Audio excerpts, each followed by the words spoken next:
Kain tayo, guys. Kain ako ng leftover. Leftover.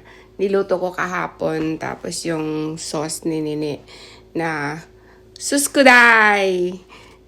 Naginising ako ng asawa ko. Sabi ganun. Anong kinain mo? Patambaho ng hininga mo. Kahit tulog ka na, aamoy ko. Sabi ko, inggit ka lang kasi garlic yun, ha.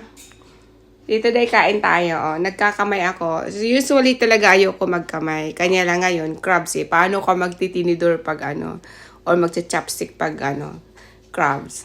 Tapos ang hirap kainin kung wala ka ng ganito. So, hiwain mo ng ganito. Hiwain mo ng ganito. Tapos yan.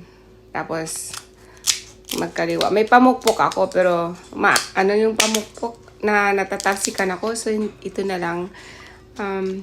Finally na, ito yung crabs ng Alaska crabs.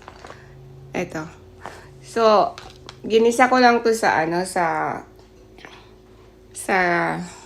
onions with oyster sauce. Tapos, ilagyan ko ng Sprite, panglasa. Wala nang has. Wala nang halo ko, hindi yun na lang yung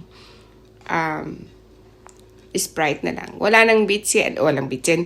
Wala nang wala nang paminta, kahit na wala. Pero ito, kasi ito yung sauce ng pamangkin ko na ginawa na maraming garlic. At saka, sabi ko ng asawa ko, pag pumasok ako,